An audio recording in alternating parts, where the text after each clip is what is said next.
je viens d'entendre quelque chose de nouveau, tu vois? C'est quoi cette couleur? Oui, c'est ça, voilà, c'est vraiment la couleur blues. Ça, c'est aussi un des petits trucs que j'ai envie de partager avec vous, c'est qu'il ne faut pas attendre d'être dans un blues pour jouer la gamme de blues. Même à l'intérieur d'une tonalité majeure, vous pouvez jouer la gamme de blues. D'accord?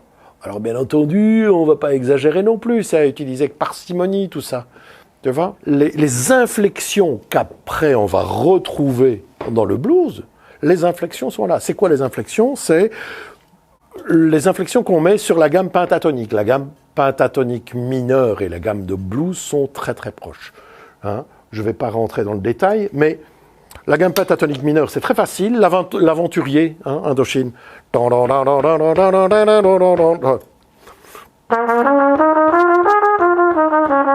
vois? Voilà, l'aventurier, Indochine. Tu vois, c'est très jazz.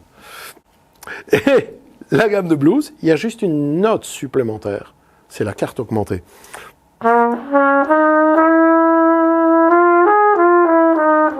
Ah, ça, voilà, oui, c'est blues, mais sans aucune inflexion sur les notes.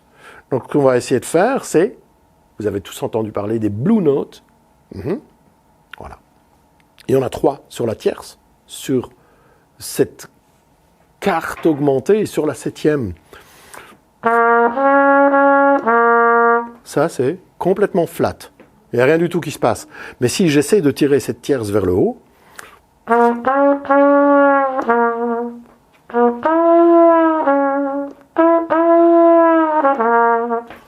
voilà.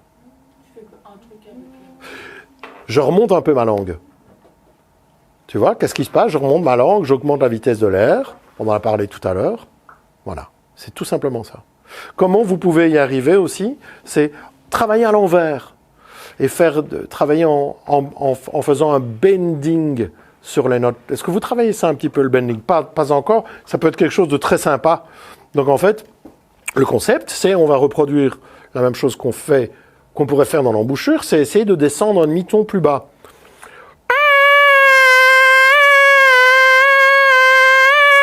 Et on le fait sur l'instrument.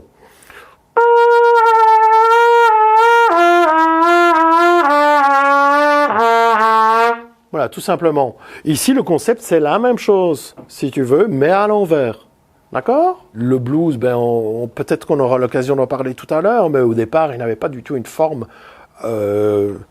bloquée en 12 mesures, comme tout le monde fait maintenant. C'était la parole, le texte qui primait à l'époque. Donc, il y avait des blues en 10, en 11, en 13 mesures. Voilà, parce que c'était d'abord le message à faire passer qui comptait.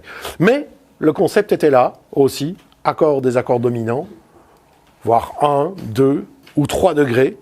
Premier, quatrième, des fois, premier, cinquième degré, des fois juste un accord. Mais enfin bon, voilà. Ce mix de tout ça a donné le jazz.